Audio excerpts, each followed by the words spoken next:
All right.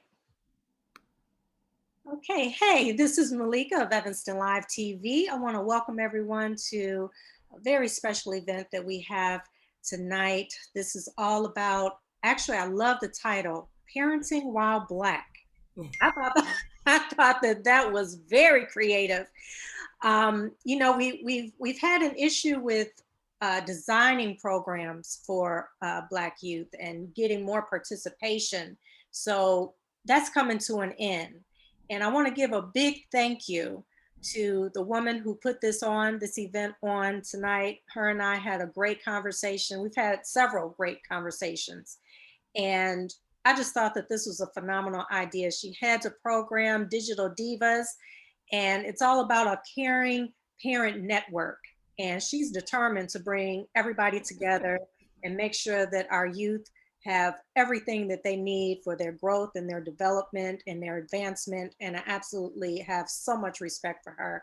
So please welcome Miranda Standberry-Wallace. I was about to call you Miranda Wrights again. No worries. Hi, everyone. My name is Miranda Standberry-Wallace, and I do have the pleasure of serving as the Community Relations and Engagement Manager at Northwestern on the Digital Youth Network team. And one of my charges is to really hone in on helping the community to develop a caring adult network, not only to support our girls in Divas, but then also a caring adult network in the larger Evanston. And how we've been doing that is creating these community conversations. And I want to thank you, Malika, so much for allowing us to reach out to folks and really learn from folks, because that's what we're here to do. I'm also a parent of two ETHS students, and so I'm here to also share from that point of view, but really listen so that we can get some advice from you experts to tell us how we should be doing programming, what programming we should be offering, and how we can reach families to make sure that they feel included and that they feel like their voices are heard when it comes to what offerings exist for their young people. Thank you again. And thank you to our panelists. I'm so grateful for you all. Yes, yes. Thank you so much, Miranda. Again, this conversation tonight is everything she just explained. And I actually started talking to more and more parents from the time we started planning this before tonight. So I got some interesting feedback. So this is going to be a conversation, most definitely. And the panel that we have, I think everybody in Evanston knows who they are. It's like I almost need to introduce them. You just pretty much know them by name. Tasha Wilson, Jared Davis, and Ekaette Dada. Did I get it right, Miss Dada? Thank you, thank you, thank you. So they're with us tonight, and they're all involved in programs. We've seen them throughout the community, always active, always doing amazing things. So I'm going to take this time for them to introduce themselves. Take about 60 seconds and introduce your program, what it is that you do, so that everyone knows what you have going on in this community that they can get involved in. So we'll start with you, Ekaette. Got it. Thank you. Thank you so much. Good afternoon or good evening, everyone. Happy Thursday Eve or Friday Eve, as I like to call it. Hope everyone is doing well. So my name is Ekaette Dada. I am a caring parent, caring adult network here in Evanston. I have three children that are part of District 65, a middle schooler and two elementary school children. I am not as big as Tasha and Jared yet, but I'm getting there. My goal is to be in the community a lot more. I just see the need for the community, and through the I've been able to work with parents. So I'm really excited to be of this forum today. Thank you. Right. Thank you. I think you're more known in this community than you know, Ekaette. I think so. You're not as big as Jared and Tasha, but when you first came on a couple weeks ago, everyone was like, "Oh yeah, they know your work. They know you." You'd be surprised who's paying attention to your work out there in the community. Yes, yes. So our next panelist is Tasha Wilson. Tasha, if you want to you're doing so many things.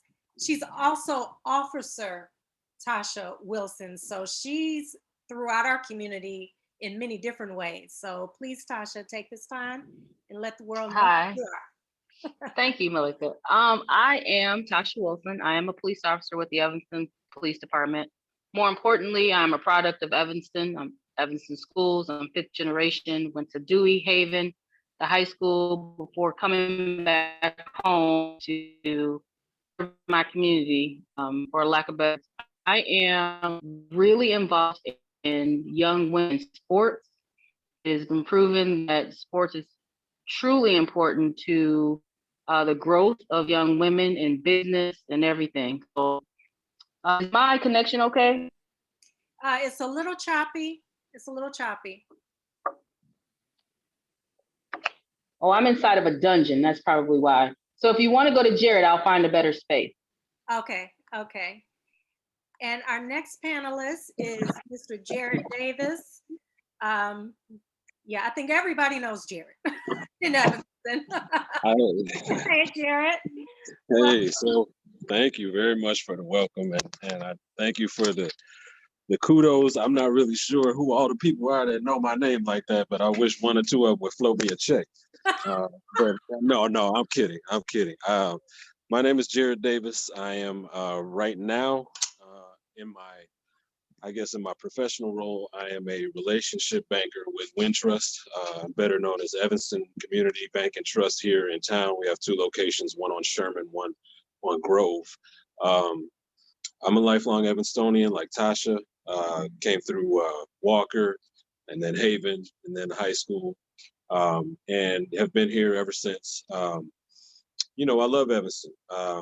I love all of the resources that are the resource-rich availability that Evanston has, whether it be academics, whether it be human capital, whether it be actual money, actual capital. We have it here. We just need to be able to tap it. We need to be able to advocate for each other as well as ourselves, but we need the support of each other. And I'm just hoping to be able to add to the conversation with what I've been taught throughout my life from my parents, who were strong community activists, and they were civically engaged from day one, and how to make things happen for us as a community and for our children to be able to step up into this next level. Okay, thank you so much for your time today, Jared. Thank you. Thank Yeah, you. thank you.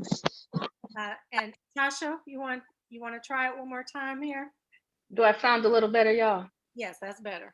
Okay. Sorry, I'm in a dungeon over here. But again, I'm Tasha Wilson. I am a police officer with the Evanston Police Department. Born and raised in Evanston, went to Dewey, Haven, and ETHS. That's probably more important to me than anything.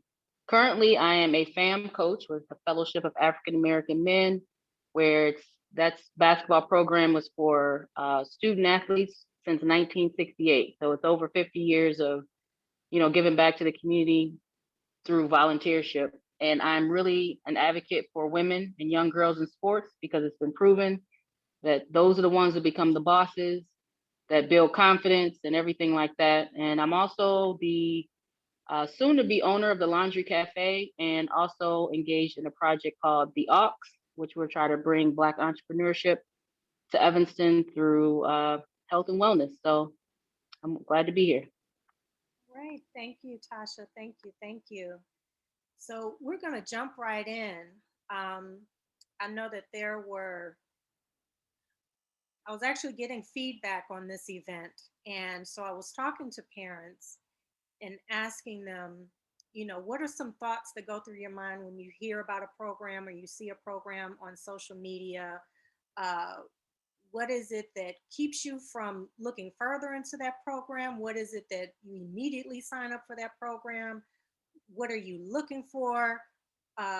Is it based on just the child? Are you just looking for a place your kid can just have something to do, almost like daycare, something for them to do? Or are you really looking for them to learn something? Like what is it? And so I took some notes on some things that they were telling me, and I want to talk to the panel about this. And you all can give me more of a perspective because you really are out there in the community working these programs. So one of the things that they said is they're always looking for the objective of the program. Like what does the program hope to achieve at the end of it? The program itself and for the kids. So I thought that was interesting, because I don't know that, do most parents think in those terms, what the end result is going to be, or are they just looking for an activity? So if someone wants to take that, I know, Tasha, you have a program, and you said that you're about to become the owner of Laundry Cafe. You are the owner of Laundry Cafe. So, We're gonna make some money first, then I'll say I'm the owner. okay. Okay. So what would you say for programs that you're involved? What is the objective? What is the end that you're looking for that measures the success? For the programs I'm involved with, which would be FAM, Girls Play Sports, STAR, which is through the Evanston Police Department. We created all of those programs. So I should say we created STAR in-house, and that was to build confidence, because middle school girls tend to lose confidence around middle school. You know, you start thinking about our bodies and, you know, how people perceive us, and just things that kind of overwhelm us as far as our egos go. And we have to build immediate confidence coming out of 5th grade. I mean, probably sooner, but definitely that middle school age. And to watch them go from kind of shy, I get a lot of kids who cry, a lot of girls who will like cry in 5th and 6th grade, but by 8th grade, they want the clipboard. They want to run the play. They want to kind of be the boss of what's going. And then that's what makes me the proudest, where it's like, man, she was a crybaby 5th grader. And now she's out here telling the other 5th graders, now that she's an 8th grader, you know, it's okay, calm down, we can handle this. And sports is intense, especially, you know, basketball. And if you can handle yourself in intense situations, it just gives you a different type of poise, and you walk a little bit different. And I think that's how I gauge it. Hmm. Hmm. Hmm. Building confidence. That's interesting. So what's an example of building their confidence in the program? Like, what does that look like exactly? In basketball, you know, I'm not an X's and O's kind of coach. You know, I'm not running plays. It gives them too much to think about. But if you have someone who's good at something, you know, sometimes you're not the best shooter, sometimes you're not the best rebounder, but you find what is good about them and then praise them for years. You just keep praising them and keep praising them. And then all of a sudden they believe it. So I think I first noticed it a few years ago. One of the young women, she's part of the Evanston Fight for Black Lives. I used to coach her in FAM. And I remember she used to be timid about a lot of stuff. But from 8th grade all the way through high school, I would go to her games and say, shut them down. You know, but she could hear my voice from wherever it was. And you could see the energy level shoot up. Like, I can hear her. I know she's talking to me. It was like personal. And even if she didn't know her energy shot up, you could see it. And I was like, she hears me, you know, and I thought that was important. And you'd be amazed that now they're kind of like walking out and leading our community and getting stuff done. And I feel sports is huge in how men and women eventually show up in the world. That's interesting. Yes, confidence is key. There's adults who don't have confidence.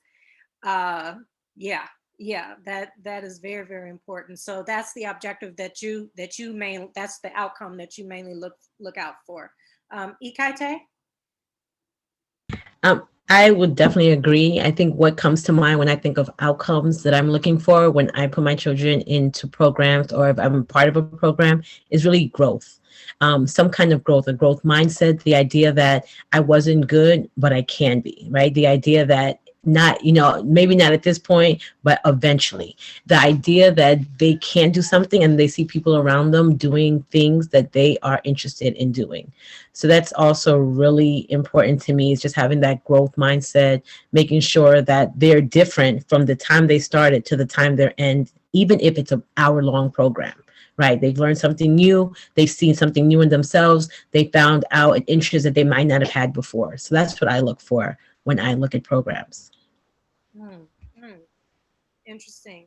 And what would you say are some of I'm sure all the kids, there's a level of success at the end of that program, but what are some that maybe stand out that will help a parent to relate to?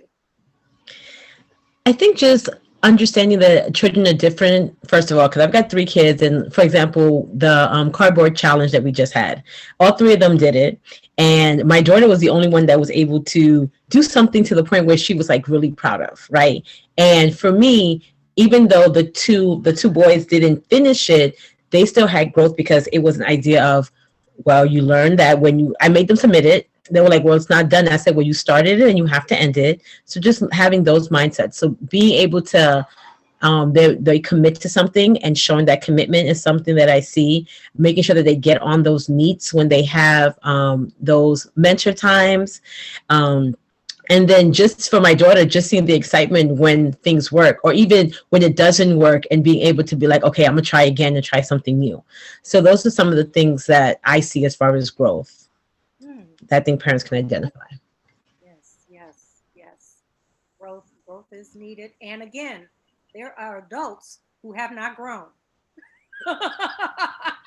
Need some growth. Okay, Jared. Yeah, I mean, so I tend to, I'm not sure if I have probably a little bit older kids and a little bit less experience in terms of putting kids in programs or conducting programs, I'm sorry, for kids. So, but in terms of looking at, parenting and outcomes for programs, I agree.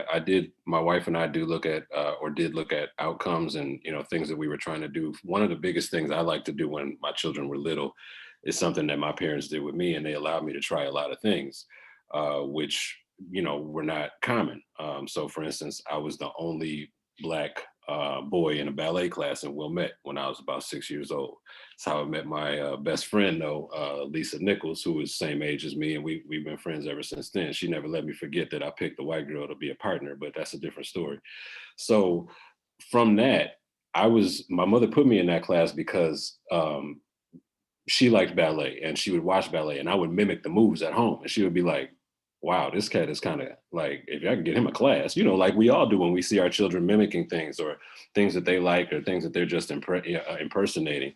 And I mean, that kind of thing kind of trickled down from ballet to trumpet to football to basketball. And it was like, I just was naturally, kind of good at imitating it. I wasn't necessarily trying to be a basketball player or be a trumpet player or be a ballerina, but from being able to try it and then get the confidence that you all alluded to from actually getting reinforcement from whoever was around, I think that was, a really big thing that played into my personal confidence that translated into other areas.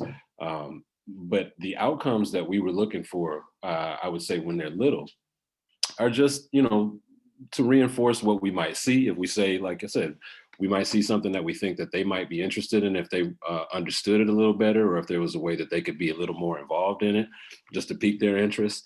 But I think it's important to make sure that it's things that they're interested in and things that are different than the norm and what everybody else is doing at times. I think it's very important actually to do what everybody else is doing in a different regard, because obviously you want people to be able to know how to navigate that avenue as well. And I think there's a sense of belonging that also comes with the sense of confidence that we're building in children when they're also able to do everything that everyone else is doing. I just don't think that should be the only goal. I think we should definitely be looking outside, as this STEAM and STEM program is, which I'm so, like I said, I don't know why y'all called me to do this, but I am very happy to be able to be a part of it. So thank you very much, Miranda and Dr. Pinkard and Malika. Yes, now that's interesting, Jared. Well, we're happy to have you because you are always active in the community. You're such a support in the community, Jared. So anytime people have a project going, a program going, Jared Davis's name comes up as someone to call. And I know you've supported Evanston Live TV from the start. So you're just that person. But my question to you is, I think that that's great to try many different things with kids so that they can find. And oftentimes, when you try different things, you pick up a little something from each one, whether that ends up being your stick or not, but you learn something from each activity. But then you have parents who may not be able to put their kids in a ton of different, different programs, or parents get frustrated that a kid is jumping from this activity to the next activity and they don't stick things out. What would you say to parents like that? So that's a great point. I think that that is also kind of incumbent upon us as a community to try and bring back the sense of community that, for instance, as you said, if we have a deficiency in something as simple as being able to get to different activities, we should be able to have a little bit of a network to be able to call on and support. And as we have other parents and other children that we recognize from school or from other activities that are going to the same activities, obviously it would be helpful to be able to have that kind of relationship. Hey, can you take so-and-so? Can you pick up so-and-so? I got him today, or even to have, like we have an emergency list sometimes. But I realize that actually, takes a lot more than just what I'm talking about. It takes us actually forming that kind of a network and supporting each other in that way. But I mean, short of that, I guess I don't really have an answer for people that can't get there, except for the fact that we need to keep committing to creating pressure on the municipalities, the school districts, even like you said, some of the business community that I try to get involved, because a lot of times they do not draw the parallel between economic development and education, which blows my mind that they don't get it. But I think that that's important to be able to show them ways that they can be able to, for instance, one of the things I was talking about with District 65, and hopefully we can get this done, is there needs to be transportation, like you're saying, for children to be able to take advantage of these opportunities, whether they can't get to Northwestern or whether they can't get to a certain part of the city because of regular life with the parents working, maybe the parents going to school themselves, or maybe they have other siblings that they have to take care of. There needs to be a transportation system in place that is paid for. In Evanston, we have that kind of capital, regular capital, human capital, and we have the type of resources here that would be able to even do a pilot for us, grant programs that would be able to fund that type of thing for us, and then see how it's perpetuated. But those are the type of ideas that, to me, are kind of baffling, that people in spaces that are able to create these ways for us to help, or for themselves to help what we're trying to do and what you're trying to do, that idea goes right over their head. And I don't understand how. I don't understand why we have to explain certain things to certain people about what would make it easier to be equitable, since that's what we're talking about in a lot of ways. So let me stop talking about that. Did I answer the question, Malika? Yes. And it actually brought up another point I wanted to discuss tonight. Is we have a new city council now, which the night of swearing in, it got really interesting. You kind of saw where the line was drawn. You had your alder people now, alder persons, people. I know they changed the name. We're not supposed to call them aldermen anymore. Alder people, alder persons. I don't know. Council members. Yes, council members. Now you have the ones who are truly, you could tell they're out for the people, and then you have those who are out for corporate, for protecting the rich.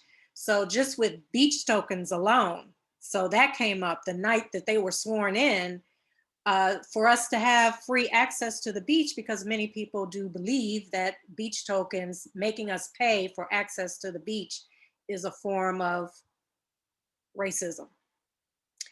So the new alderperson, Devon Reed, he brought up for motion to put on the agenda that we should have free access to the lake. And in thinking about that, and then you had other alder people who clearly are like, no. Like one of them, she had horror on her face at the thought of it. I have it on video. She was like, yeah. So, because she knows what that means. So now that we have a new council, what do you think we can do to approach the new blood on the council to address what, like Jared, what you were just talking about, like transportation, We have $45 million now in the budget from the federal government. There's so many things we can do. I know I've been one of those people who used my own car to transport kids from Family Focus over to the theater school on the other side of Green Bay. And we were just making those trips. This was a couple summers ago, back and forth, back and forth, back and forth, because we couldn't get any help. So parents had to come together for carpooling to make that happen and just get groups of kids, take them, bring them back, groups of kids, take them, bring them back. But we shouldn't have to do that. There's enough money in the budget. So what are you all's thoughts in terms of approaching our new council members? Who would like to take that one first? Ekaette?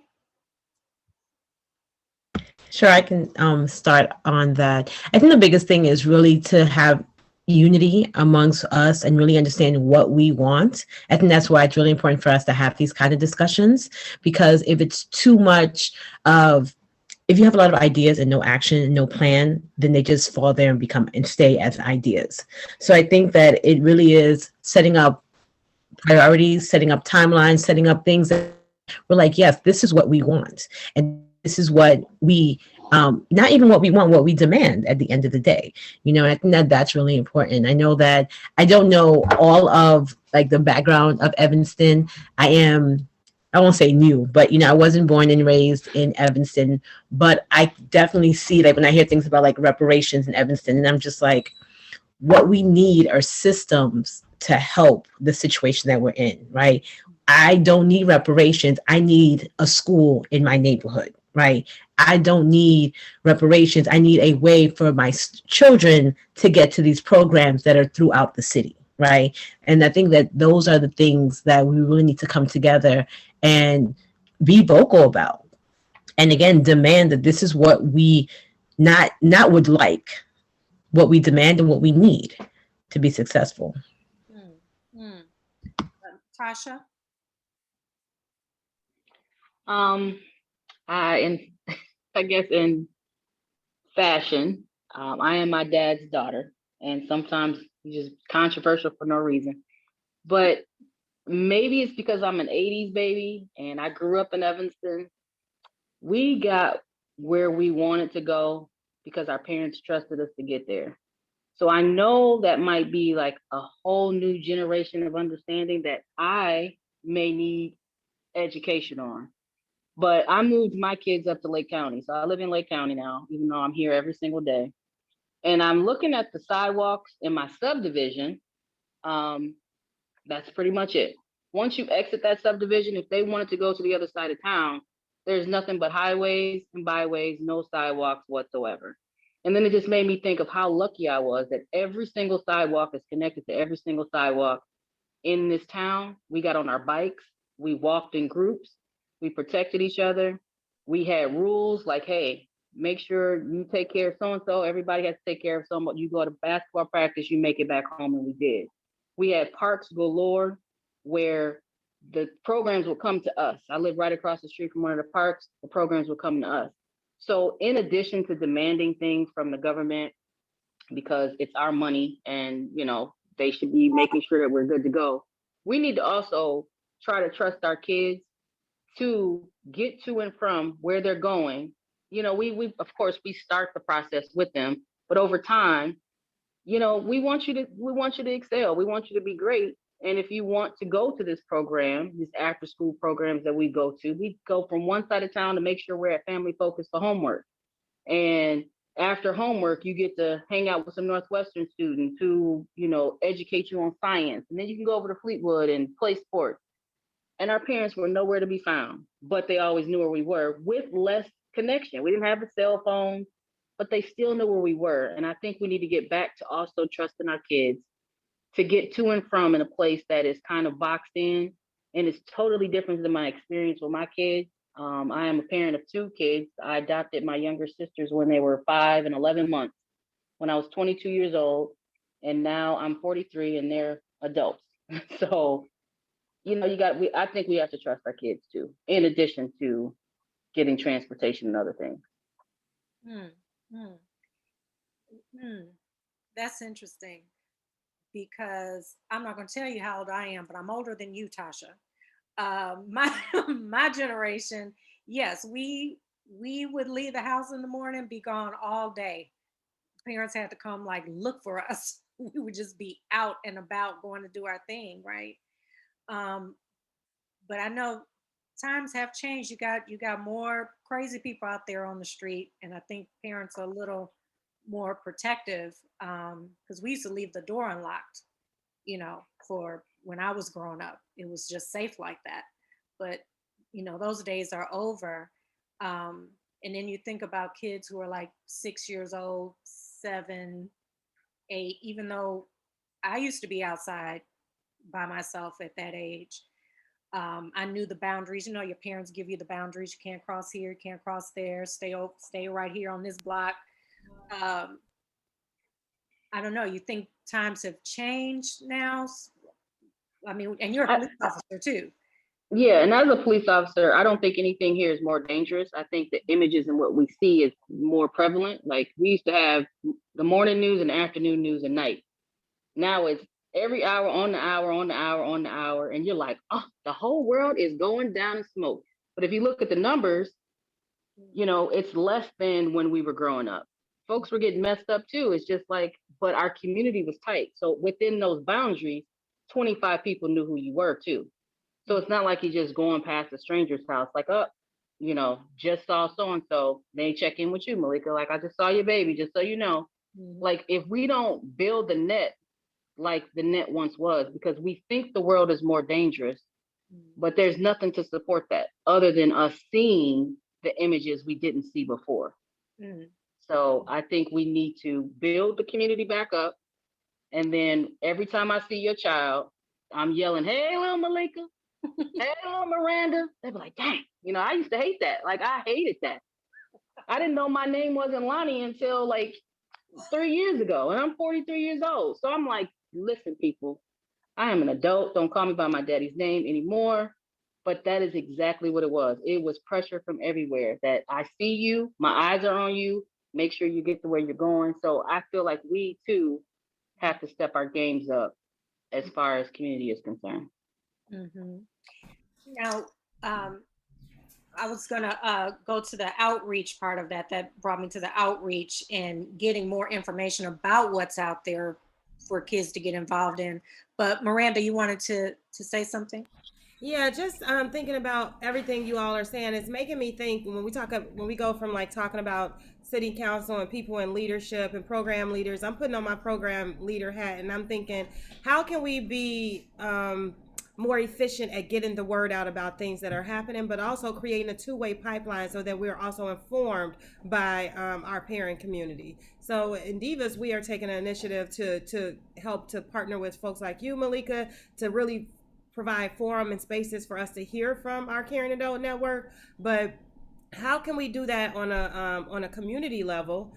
And then also another thing you talked about, building community within the community. We have some summer initiatives coming up that's going to be taking place at Butler Park, and so I'm gonna share that with you guys because that's what we hope to accomplish. And I'm actually going to tap Nichole to tell us more about what are some of the objectives. We talked about objectives earlier that we hope to accomplish in providing that free programming in Butler Park, and how do we hope that also builds community where there maybe not is a sense of community because of the way youth are sent to schools and a bunch of other things. So Yes, I know you have some amazing programs coming up this summer, and we definitely got to get the word out about that. But that brings us to the whole outreach, is how to reach so many people. So, you can get on Evanston Live TV, but still it doesn't mean that that's going to get people out there. And I mean, you can publicize it everywhere, but it's something that's just not clicking. And we need to figure out what that is. So we've talked about economics. We've talked about transportation. prior to this event tonight. In terms of economics, Miranda, you and I have talked about this. Some people are turned off by free programs. They don't see value. If it's free, then it must not be worth anything. And then if it costs too much, then that's a problem. So then what do you do about that? I'm trying to break down every barrier. So when people go back to watch this video, we can break down some of those barriers that keeps the parents from getting the kids involved. So what are you all's thoughts in terms of economics and how to handle that situation? Jared? Well, I mean, I think that the economic situation is really just kind of another, small arm in, what we're talking about, what I started talking about with transportation. I think that everything, I mean, let's be honest about this. If we're going to really talk about equity, then we have to kind of take it out of this capitalistic lens in a way, because obviously you can't have equity because capitalism, in order to exist properly, has to have a rich and a poor. So you can't have total equity. But if we're talking about it in this regard, I mean,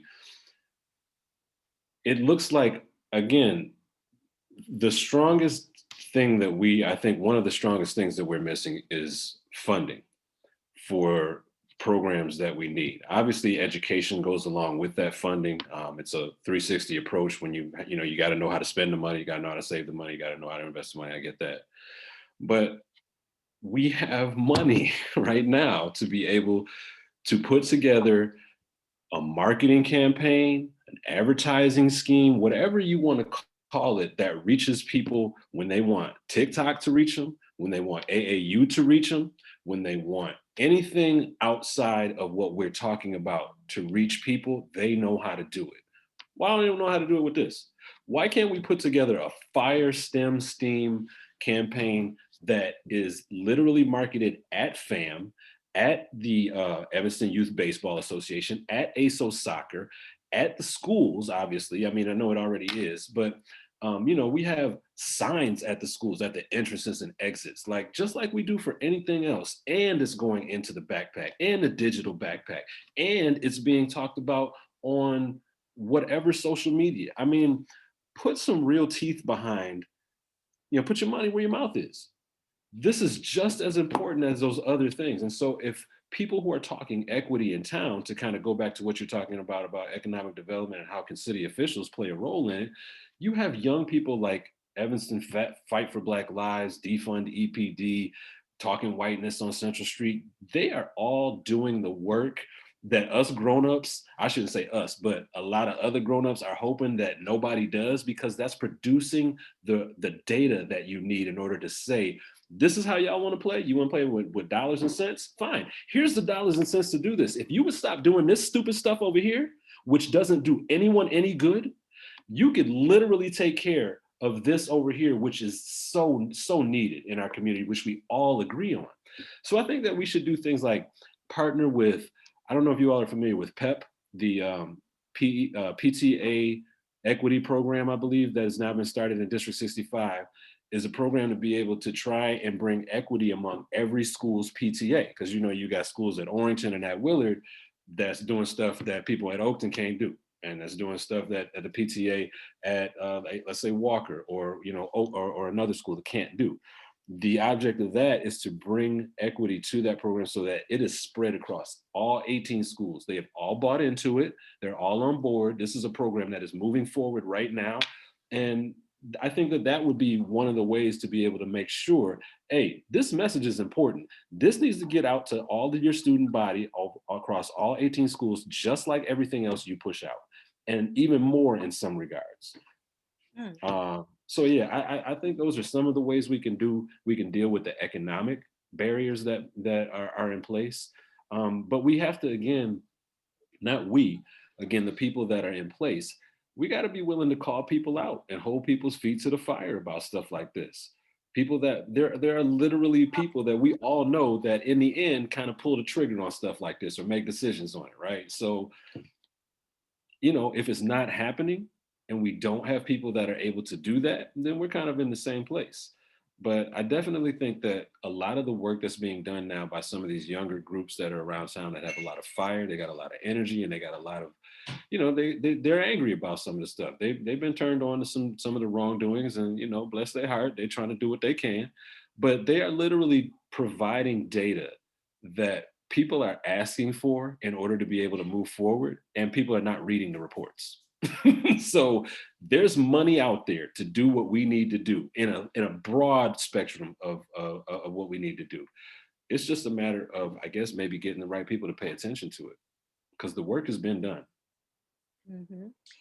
What would you all say?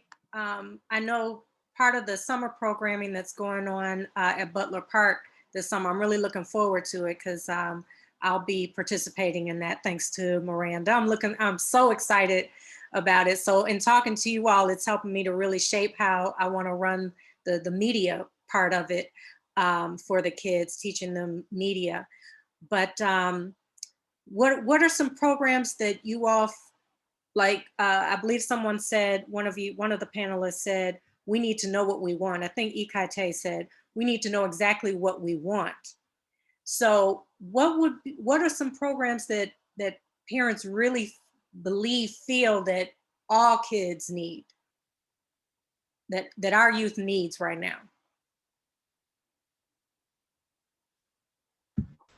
I mean, just from my mindset is definitely you want to have things that can be transferable across the board, right? It's not that we need more STEM programs, more STEAM programs, more sports programs. It needs to be skills that are transcendent throughout all, that they continue to build as they go through. So it being a network for me, that the idea that, yes, I did this project here, I did this program here, I did this program here, but they all taught me critical thinking skills. They all taught me, they increased my confidence. They all, you know, those kind of things. I think that when you focus on those things, that's really going to help. I think the other thing that's really important is parent involvement. Like at the end of the day, it's parents, right? It's parents are the first teachers. And if youth makes parents feel alienated, like they don't belong, like they're not going to be at the same place with the other parents who are in the program, they're going to feel a certain kind of way. And then they're not going to be part of the program. And then their children won't be part of the program. That's one thing I really enjoy about Digital Divas is the fact that the parents are in there. They're calling us. It's not even an option. It's like, these are the meetings that you're going to be at. I'm like, okay. And the social event, I'll be there. You know, those kind of feelings. But like, Evanston, for example, I put my kids in it and they've done it, but other than the, hey, sign them up, hey, we're done, come to the celebration, there's no parents. And I think that can really, especially for our Black and brown parents, make us feel like we're not needed. We don't belong there. So that's, parent involvement is really important. That was actually, that brings me to another point that a parent had talked to me about, in knowing the background of the mentors and these program leaders. Like, who are they and what are they bringing to my kid? Because more than likely, most of them have to leave their children there and go somewhere. They can't always participate, you know, every day with the kids. So they're wanting to know more. They're wanting programs that give them more of a background as to who these people are. What are your thoughts on that, Miranda? I know you wanted to sit in the background today, but I would love to hear your thoughts on that. And then our other panelists. And I definitely want to bring Dr. Pinkard in.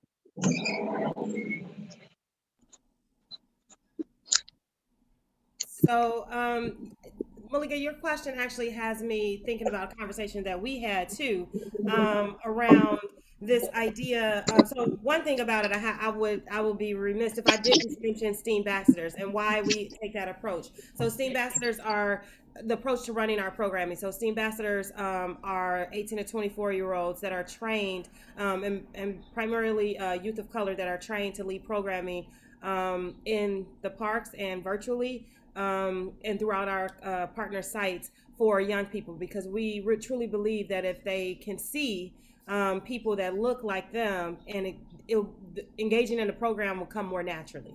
And I definitely want Nichole to talk some more about this. This is her vision, and it is helping us to understand as a community why it's important to not to understand how we are reaching our families, meeting them where they are, and then also understanding, helping our caring adults to understand their importance, to Ekaette's point, their importance in their youth life, and supporting them through those learner support roles. So finding activities outside of the formal programs, and how do you keep your youth engaged and interest? To Jared's point of, what did you notice in your young people that is sparking there's like a budding interest, and how can you seek out programming? How can program leads be more receptive to and supportive to how you find those programs? And so we have platforms and things like that exist. So I'm really interested in. So I bounced the question back. I'm really interested in hearing, like, what do you guys?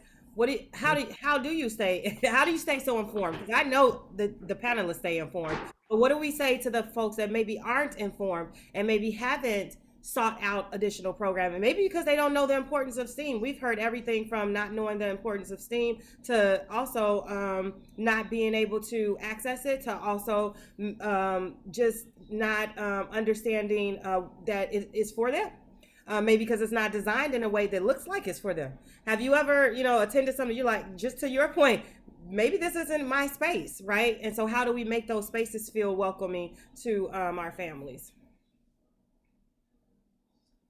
Tasha?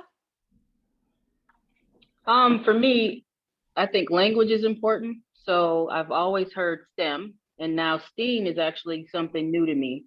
And what I've learned is that people have information overload.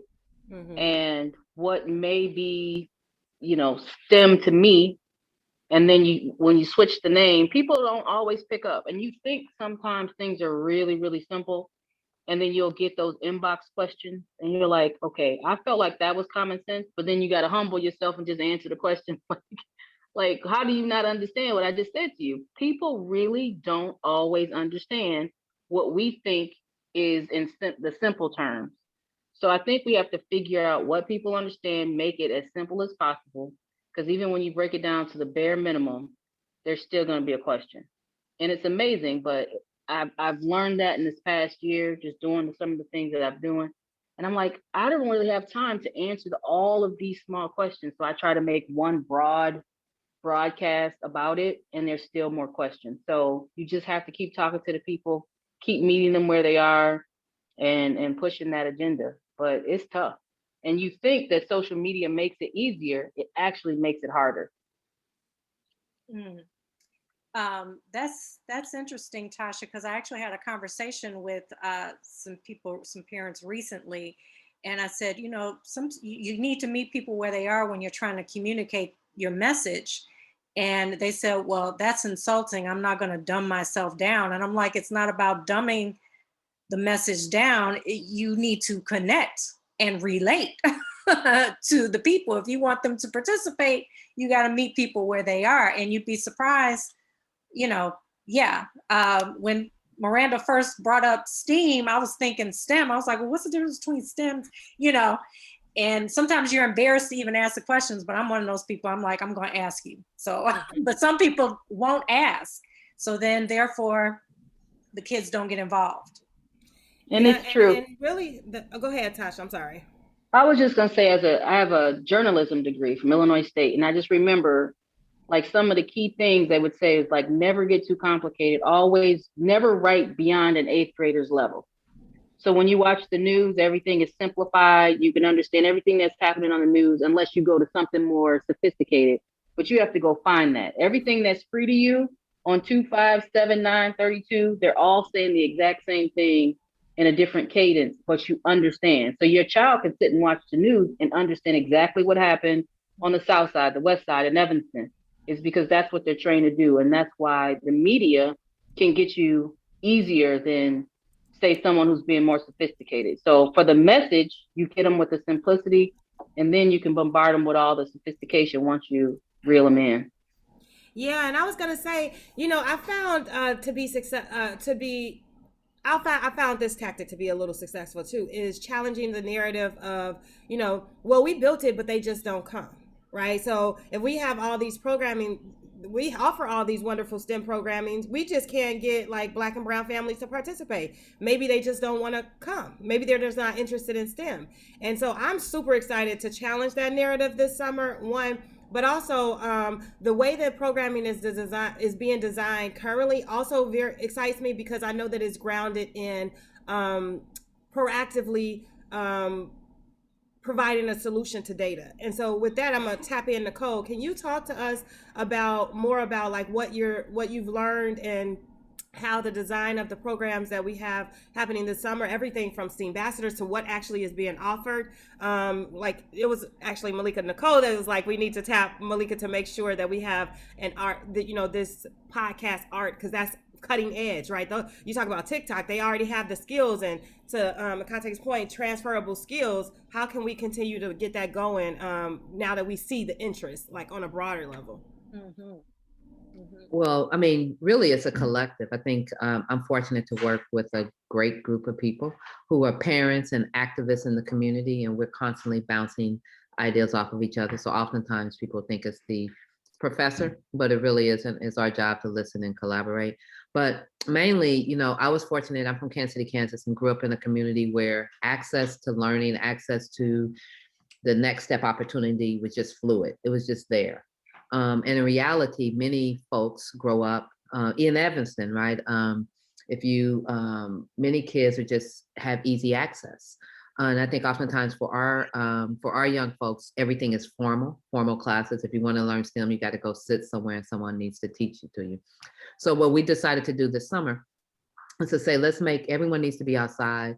And STEM and STEAM has to be, if it's relevant and if it's important, it should be relevant, and we should be able to integrate it in play and in being joyful.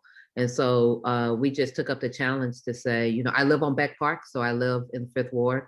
I look at a park every day and I see that it goes unused in ways, that it can be. And so we're like, why try to figure out how to get kids on a bus and take them someplace else?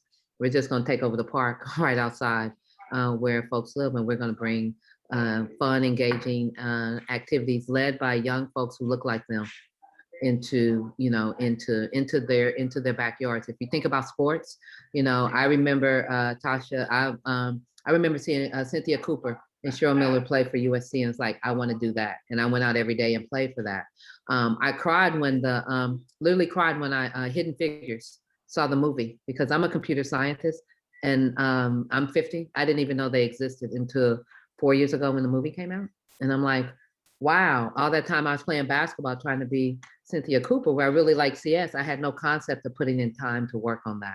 And so that's the premise of all of our work, is you can't be what you can't see, and you need to be able to be comfortable in learning how to do it. And so we just want to figure out spaces and places that are comfortable in our homes, in our communities. And working with parents as the primary sources to make sure that they're not just dropping their kids off, but they're learning how to do it themselves. And I think that's something Miranda has taken over, and Naomi. Naomi is quiet on the call, but she really leads our programs with our young ladies. So this summer is really about bringing Northwestern faculty together with community leads. So I think it's half and half programs being led, and with 18 to 24-year-olds from some from Chicago, many from Evanston, working with our young folks who have gone, particularly our 5th to 8th graders in the 5th Ward, who've gone to 12 different elementary schools. While we're here, there's a whole nother conversation happening around schools. So we're going from 12 schools, because they're all going to be in Haven, right? So how do we create community together while we're also engaging in some soulful, STEMful fun? Mm-hmm. Mm-hmm. Who are some of the leaders that you're bringing, mentors that you're bringing in? Because that's a question that some parents are asking. Who's involved? Okay, Miranda, let's see if we can popcorn this. So we have some DJ. We're doing some DJing with Evanston's own Corey Blaze, right? He's going to be doing teaching DJ lessons. Actually, with we got the controllers. So this is real DJing, putting up with the Mac and with some controllers, learning how to DJ real time. We have our very own Malika Gardner teaching kids how to podcast and tell stories about their communities together collaboratively. Dime is coming in, and this is what I'm really excited about. They're going to create a dance and try to bring all the whatever kids want to participate. They're going to do a whole collective dance that's going to be filmed, and we're going to do some drone filming of that. We're also learning how to coded beats, learning how to create your own beats using code called Python, and it's called something called Street Code. We're flying some drones. We're creating some 3D jewelry that's actually going to get printed. McGaw, because really this the lead of this is McGaw, making sure we say, I'm here talking right now, but the lead of this is McGaw Y and Parks and Recreation, who are working together. So McGaw, they're leading this, and we're supplying the mentors. So they're coming out there with Metamedia. All sixth graders, all middle school kids should be part of Metamedia. So they're going to be out there with something called Curiosity Crates, with almost every week, different opportunity. For those who love sports, we have something called Sports Sense. Learn how to throw a football with a sensor in it. It can tell you how fast you can throw and do some data analysis. With that, two more things. Phenomenal place partner Project Exploration is bringing in the ability to do robo rockets, rocket racers, outdoor tech innovation. Who else am I missing? There's a couple of more. Like I tell you, there's at least 3 options every day. And these options keep going throughout the whole month. And we're also, what we're really excited about, and this is really a contribution of the Parks and Recreation, their new big screen TV screen that they have. We're the first. It's going to be in the park. So we're going to be able to showcase the work the kids are doing to families. And McGaw is leading I think it's on Wednesday. I don't want to confirm it's Wednesday, but one day a week, they're going to be having dinner, serving dinner for folks, for families. And we'll cap that out with DJ Corey and movies in the park. So really a whole family fun festival. Kids can come. We need them to register so we know who they are. But it's not they can come and go. So it's in the park. So we can't, we can't force them to stay, but it's every day from July 21st to August 6th, Monday through Thursdays. From 1 to 4, and kids can come early if they want at 12 to get lunch, because Fleetwood will be providing lunch. So we're really trying to make it a family experience. So really addressing those hurdles of, having programming led by people that look like them. And this near peer relationship. So we have high school students coming in from the mayor's summer youth initiative that will be working under our STEAM ambassadors, who are, those 18 to 24 college students who are also of color, who led by people of color from the Y. And so this has been a really fun initiative to be a part of, because seeing all the puzzle pieces fit together so nicely, and excited to what the kids will be able to do. It's really drop into, they can register, but it's always 1 to 4, Monday through Thursday, your kids can go to Butler Park. I mean, it's something about that that's just feels so good to know, like, yeah, go to the park, and I know that there will be a bunch of stuff. And on Wednesdays, you're not even removed, because on Wednesdays now you come as adults and bring the little ones, and maybe your older kids, and having a real hangout spot where you're learning about what your kids engaged in, but also you get to kind of hang out with each other and get to know each other. So really building up the social community piece. Mm-hmm. Mm-hmm. I think that answers to a lot. So what do you think, what questions do you think are still coming up that maybe we haven't answered? And I do want to open it up to our guests who are watching us in the Zoom. If you have any questions, please raise your hand. We want to leave this open for you all to get your questions answered today. Because the program sounds marvelous, but with me not having children, some questions don't come to my head that a parent would think of. So I would love to hear if there's other questions out there, because I think this is awesome. Not a part of it, but I just think it's awesome. Kenneth Hill, did you have a question? Well, thank you for asking. The only question I would have is, how are you looking at, how are parents communicating with their children at K-3, because sometimes the children may be having challenges at school, whether with other children, whether with miscommunication with their teacher, and they don't know if, and sometimes they internalize it and think it's something wrong with them.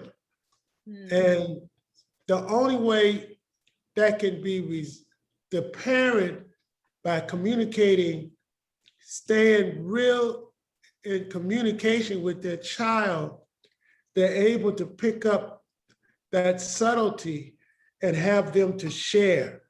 The boys in particular tend to begin to turn lines, and then by third grade start thinking about how they're gonna get out, and they stick around for another 7, 8 years and then they're gone. So I'm really interested. I'm sorry that I couldn't join you earlier, but I'm really interested in how you're approaching communicating with them at K-3 when they're still learning how to deal with the system. Interesting. Who would like to take that one? Okay, Jared, you want to take that one? Yeah, I mean, I can't take obviously the shot that Dr. Pinkard and Miranda can take at it, but I can tell you from a basic standpoint that, so, you know, as you alluded to, or as you pointed out, that K-3 is so critical. And I think what a lot of the concentration is now, at least that I know from District 65, is to be able to do that. And for instance, you have, so for instance, if you have a 4-school, and if you have these, if you have other magnet schools, let's just say, that the magnet is what is, you know, that it is what we're looking for. For instance, like say it's ACC, say it's TWE, say it's STEM or STEAM. I think being able to, as I forgot who said it, I'm sorry, but being able to, I think Tasha said it, you want to see the people that you want to emulate. You want to see what you want to be able to be. And so in order to see that and having that taught to you at those K-3 levels and having that exposure from all different, doesn't just have to be a teacher. Again, it's things that you're interested in that you don't even know you're interested in. Number one, because you're K-3, but number two, because you haven't been exposed to it. And so you don't realize your interest is there. So I think that definitely putting it in an educational setting, but also putting it in a recreational setting so that it's not something that is being forced on you or something that is that you have to conform to. I think all of those add to it. And I think all of those are ways that that can contribute to actually boosting, you know, some support behind that, because again, the awareness is just not there. If you look at everything that we do as Black folks, when the awareness becomes there about it, we excel at it. And so, you know, I just think that that's one other thing. And I'm sure the evidence is obviously there. That's why these programs are in place. But yeah, I think that's the way that they are going about it now. And I think that's, you know, 2 ways that we need to continue going about it. Dr. Pinkard? She's still with us? Is Dr. Pinkard still with us? That I was actually feeding my mother. So Okay, what was it? Go ahead. What was the question? I'm sorry, I didn't hear it. Kenneth was saying kids kindergarten to 3rd grade, having that conversation with them. Kenneth, do you want to ask your question again for Dr. Well, okay, yes. Well, we aware that K-3 young people have a difficult time. Some of them don't realize that the negative experiences that they're experiencing, they internalize it and think it's something wrong with them. And it's my understanding that because it's completely desegregated in terms of the school system in Evanston, if especially the boys, if they're not catching up quick enough, the teacher may just think they're kind of slow and not understand. Now, I need to be clear to everybody. I went to 1st grade, A, B, and C. I had a hard time getting to 2nd grade. So I understand what these young boys going through because I had to struggle to get to second grade. Of course, I ended up getting a degree in civil engineering and things like that.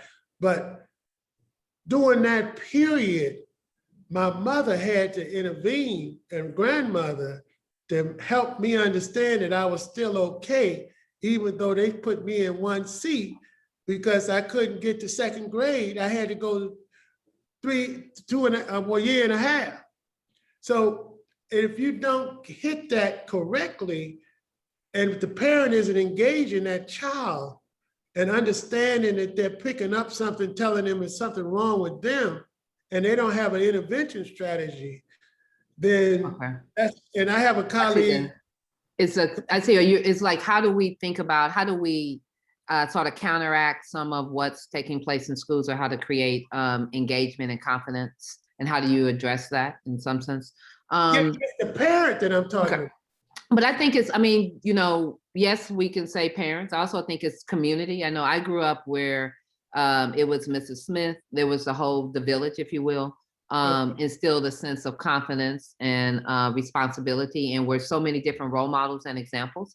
And, to be, I'm fortunate to live on the block with Dolores Holmes, Janet Alexander, and I see and hear about the strength and the history of Evanston and the so much confidence that came through the relationships and the connections of the people that live in here. And I think this is part of what we're trying to do with the CAN network and things like that, is reestablish that as our responsibility.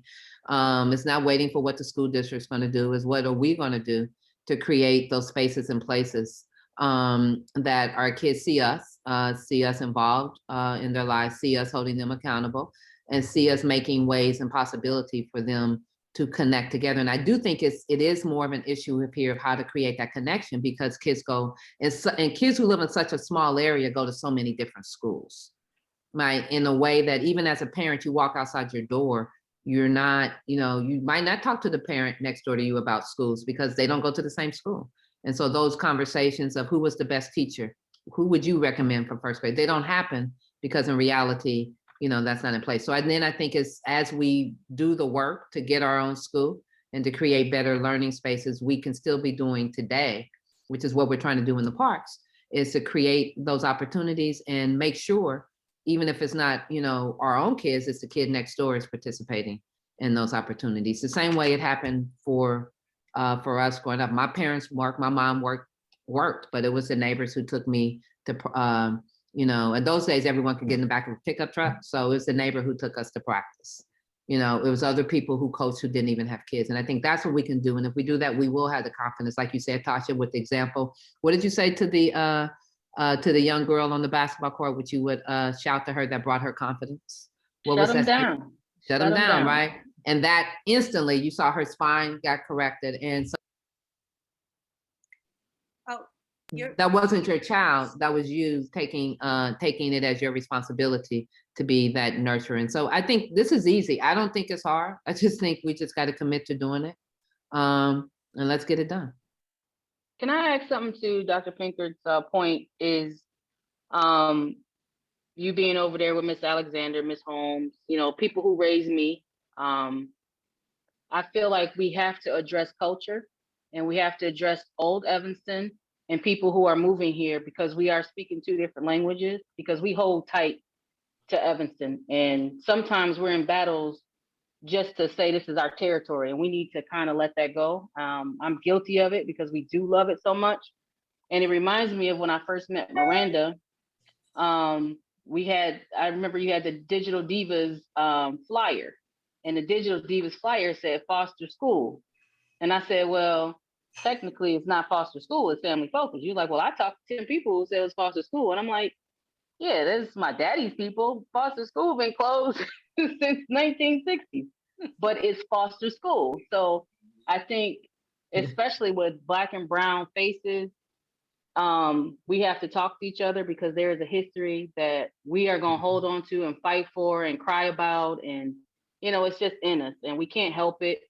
But we want people, we welcome people, but there is a clash of cultures going on within our own culture. So we have to get on the same page on what is Foster School versus Family Focus. Just little silly stuff, but That is me and Miranda. We went out to lunch, and she's like, "Wait a minute, so my whole flyer is wrong." I said, "Well, it depends on who you're trying to get over there. If you want my daddy's people over there, they'll come to Foster School, but none of these kids are gonna know what Foster School is." So that's something we have to address because I don't think we ever really talk about it. You know what? I love you said that because one thing I realized that happens here. Your name of your house and Jared, like Jared introduced, is not the name of my house. It's the guy who lived here before. Oh, you live in such and such's house. So definitely the history of. But I love that. I love that about this place. Yeah, that's definitely the legacy families, and then you have the families who've been here for many years and they feel like they're Evanstonians, but they're not allowed to call themselves Evanstonians. So oh yeah, that's real in Evanston. That is real. So no matter what you contribute to the community, you are not an Evanstonian. So yeah, that becomes an issue in trying to get kids involved in things and programming and creating programming, because then you have people who look at you like, well, who do you think you are? You're not even from here.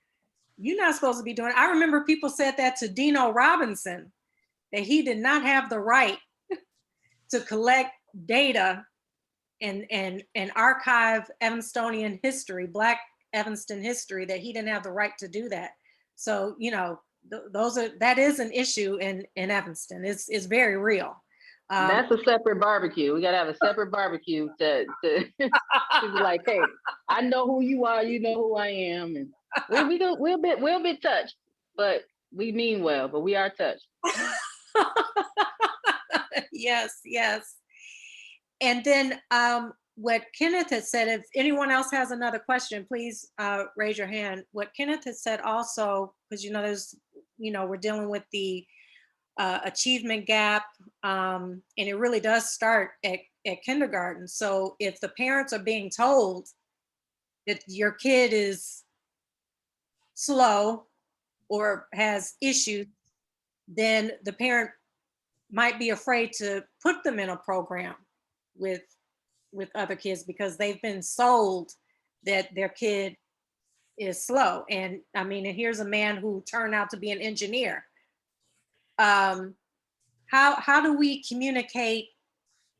How do we reach those parents? Because I get the feeling it's quite a few of them out there who are just maybe afraid to put their kid in a program like that's going to be in the park this summer because they've been told something about their child. So how do we address that? How do we get over that hurdle? Personally, I think that's communication, but we need to get a hold of those kids who have the issues and whatever else, because what I'm learning, or have learned a long time ago, I've been with the police department almost 20 years, and I will say we can talk about the end because we're the last stop, but you can go to the 3rd grade class and I can tell you exactly whose funeral I'm going to have to attend in 10 years, in 15 years. So all the same kids at the school is like, oh, these kids calling us. You want to call the social workers, don't call us. But then we become the mentors, and sitting in the schools and trying to get these kids to calm down. But these are the same kids we end up arresting 10, 15 years later, and everyone can't figure it out. So the school systems already have the list of the kids we need to target immediately and target hard. So they need to be in these programs. And they need to be nurtured, and they need to be standing right next to the kid whose parent may say, well, I don't want my kid in the class with that. Yes, you do. You want your kid with everyone, because if this child has a behavioral problem and yours doesn't, hey, let's show them how to teach each other. Like that is what we did. And I don't know how we got away from that. I don't know how when we start depending on schools, my dad would go to teacher parent conferences and finish the teacher's sentences. Yeah, I know. She does this. She does this. Yep. And I'm like, why don't you let her finish? He said she thinks too slow. I know my children.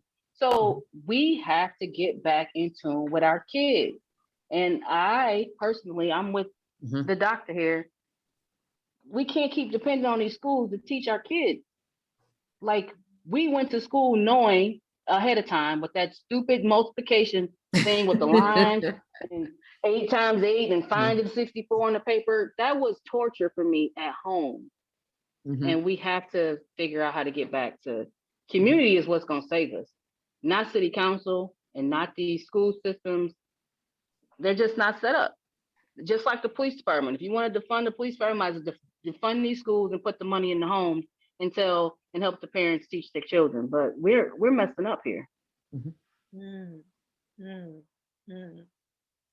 Could I make a comment? I just heard you say something about 3rd grade. And you said you could go to a 3rd grade class and see who you would see in 10 years. That tells you that the system has failed. Because if you can see these issues at 3rd grade, there should be major interventions to ensure that that doesn't happen.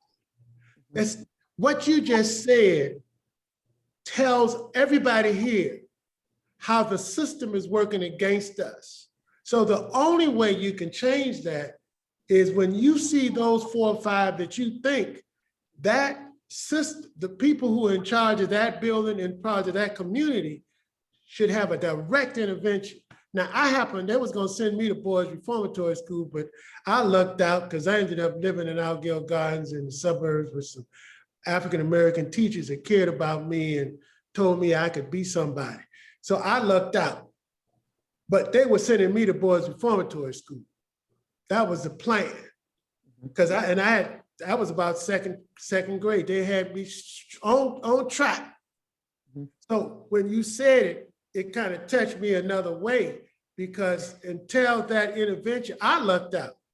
I got some teachers that got with me, but I was in way out south. You probably never heard of Algill Gardens, but that's a suburb way out south in the boondocks, projects. But it was the teachers. They saw something in me. They stuck with me all the way through. And I got out because I left and went to another school, and they got with me out there in the far suburbs. What you just said is my hope that everybody on this conversation understood what she said, and also understood why the system is not doing anything to correct what you just said. Okay. So one thing I would suggest, and it's to Adrian's question, the reality is, because of the way the system is set up and the number of schools where families are going to, Black families are going to, where you normally would say the PTA might be where people connect. As a, when I was raising my 7th grade nieces who were here and they were going to Haven, and I went to the picnic the back to school picnic. Now, as a Northwestern professor, I felt in there like, ooh, I don't know what's going on. I don't know anyone. I don't feel connected. And I felt even a little like overwhelmed. So part of, I think, the challenge with creating opportunities for in the Black families is we have to realize that those normal structures aren't here. So there has to be more intentionality to create those ways to connect than you would have to do in even some other places. And owning that, which I think now the redistricting is bringing that much more to the front of the table. I think, like Jared and everyone here are going to step up and begin to create those new types of structures, because we might be assuming, that they already existed. It's not just that kids are going to 4 schools, they're going to more than 4 schools. And so where are those natural ways? Because we also, in addition to losing the school, it was the Y and also the library. So where are those natural places that you would stumble upon each other to even begin to create those foundations? And even down in the 8th ward and the 9th ward, there aren't even some of those same facilities. So I just want to to say that it's not that parents, there's just an intentionality here. And as I, from a research, have looked at this across other multiple places, the Evanston has to be much more intentional in creating those, because the places aren't here and the natural opportunities for parents who live in similar neighborhoods to be in the same schools, to connect, be on the same committees doesn't really exist. And actually the parks are where that's where we came together, by going to separate schools. The parks, like Mason Park, used to be filled with families all day and all night, to the So the park ranger came and kicked everyone out. So you guys are doing the right thing by going back to the community spots, which were the parks. So, kudos to you guys. We'll see you there, right? We're gonna see you. Yep, for sure. I'm always somewhere. Okay. And I also wanna give a nod and a shout out to Dr. Pinkard. Nichole has been really, her work is really dedicated to this, to the point that when finding out about I don't even know how to say this without like getting so emotional, but to find out when the program was being designed, right? And to be so flexible in the fact that once it was learned that D65 would be offering programming, enrichment program, academic programming to youth that needed it, right? The youth that need that academic program in the mornings, switched up the design to work with program leads to make sure that it's offered in the afternoon, so that it doesn't compete with enrichment activities. So on the program side, right, we're trying to be responsive to what the community needs are and helping to facilitate access to our STEM enrichment programs that will happen at the park. But we really do and will have to rely on parents and caring adults and our neighborhood big mamas and grandpas and aunties and uncles to say, hey, get your butt to the park. What you stand on the corner for? Like go do this activity here and there. But we want to make sure that you're informed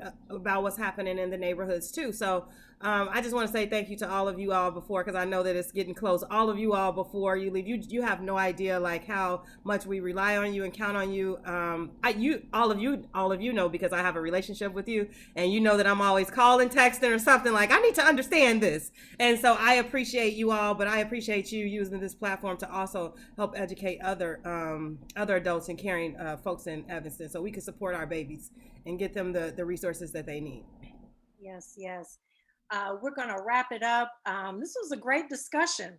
I learned quite a bit. I was going to also suggest maybe we need to get out and canvass like the politicians and actually knock on doors, stand at the store, at the grocery store, and pass out flyers for the program this summer in Butler Park, because so many people don't use social media. Yeah. So I think it's time to go back to that. Old school. Yeah, we will. We'll be doing that in the next week or two. You'll see us out with the flyers. We'll be out starting probably next week. This weekend. Yeah, we are working with a fabulous community manager at the YMCA. Nina is going to be leading that charge, but we are going to also make sure that you get the flyers in your hands so that you can share with your family. I know everybody in Evanston is related in some kind of shape, way, form. So we want to count on you to actually help us get that word out too. But Nina will be canvassing the neighborhood, and I'm hoping to join in some of that fun to getting to know our neighbors. Yes, yes. Well, Miranda, if you want to give one more shout out for the program this summer and how people can get in touch with you. This is for people when it gets posted out there on social media, how they can get in touch with you about the program. Sure. So I'm actually, if you don't mind, I'm pulling up the flyer so that I can share it really quick. I did put it in the chat, and then I'll share it with you after, Malika, in case you want to post it. But really quick, I'll share. Can you guys see that? So McGaw YMCA and Parks and Rec. Wait, let me get this right. McGaw YMCA and Parks and Recreation Department presents Summerfest Discover Your Jam. I'm talking about we are trying to take over the park. We'll have skating, we have coded beats, so youth will be learning how to do drumming circles and how to do podcasts from our very own Malika, and how to discover DJing. Maybe that's a talent with equipment in the parks, outdoor storytelling. How to use the surroundings to tell a story about yourself and others in your community. And so it's all designed in a way, again, designed for them by folks that look like them. So you'll see that park jumping with Black and brown youth of all ages out there enjoying these activities. So we call you, come on out. It's Monday through Thursday, 1 to 4. you can come as early as youth can come as early as 12. We'll have lunch out there, and on don't quote me, on Wednesday nights we are planning for family night. McGaw will be hosting a family night in which all young people can come and their families are offered. So that's carrying adults. Let's get out there and, like to Tasha's point, let's not leave until they close the park on us. But we really do want to make this a social and STEM enrichment experience for our young people. Is designed for 5th through 8th grade, but of course, our family nights are going to be open to all. Okay, this is awesome, absolutely awesome. Looks like we have someone from. Thank you, Daily Northwestern, for joining us today. Smiley. Thank you, thank you. I want to give a big thank you to our panelists today. Thank you for your time, Tasha Wilson, Jared Davis, Ekaette Dada. I got that right.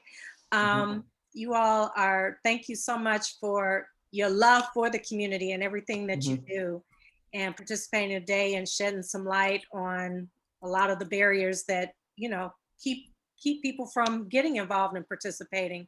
So thank you so much. And Dr. Pinkard, thank you. I love how you just hop on. I just hop in and out, right? She just hops on, but she always brings some knowledge. And so we appreciate you so much, Dr. Pinkard. And to Miranda, who has been on fire to make this happen. We've had several conversations. So I love it when we have community leaders who just won't quit, determined. We're going to figure this out. She's like, we need to figure this out. We need to change. So I absolutely love that. And thank you to all the guests who came on today. Thank you for your questions. And I see the conversations going on in the chat. Thank you. And let's all stay engaged. And like Tasha Wilson said, we got to bring the community back. It's on us. It's on us to make it happen. I ask one quick question. I'm so sorry that I missed this. I really am. This was my heart, and I wish I had been from the beginning. Are you going to have more meetings? What's the next step? Miranda. So I saw that asked in the chat. And I have a text ready for Malika, like, okay, so what does this look like going? Because I saw it in the chat, and I want to make sure that if we're talking about creating safe spaces for us to all come together and talk in a safe space with each other, then let's be deliberate about doing it here. We're calling you to action. I want to make sure that I'm answering the call to action too. So we'll be thinking about some ways in which we can make these forums on a regular basis moving forward. So to your point, yes, and more details will be coming. Yes. And you know, the door is always open here at Evanston Live TV. Definitely for those open discussions. And I'm hoping you guys will be capturing the experience too, because Malika will be at the parks. And so we'll be having like some of those intermediate experiences being shared, hopefully too, on Evanston Live. So you can see how it's going. Like if what we're doing is working. We have Evanston Live Junior TV, right? Okay. Yep. And I want so bad for the youth to take over Evanston Live TV. So this is like perfect. I want you to take it over. Yeah. This is perfect. So yes. Thank you so much, Malika. Huh? I said, thank you so much. Oh, no, thank you. Thank you all. Thank you all so much. So Deborah, stay tuned. There's more coming. Well, I just sent you I need some contact information from ideally you, Miranda, and whoever else. I'm so mad at myself for missing this. I had another meeting, but I do have something that I may be able to contribute. So both in terms of content and actual materials and equipment and supplies. So if someone can get in touch with me, I'd appreciate it. Miranda? I'll put my contact information in here. Yes, I just put my email in there as well. Definitely. So thank you all so much for joining us. This is Evanston Live TV, the voice of the people. You all please stay tuned. We are going to keep this conversation going, and look out for this group of people. We're going to be out there in front of the stores, knocking on doors, passing out flyers. We're getting back to community, and it's on us. It's All on right. us. So thank you all so much. Thank you. Okay. Bye.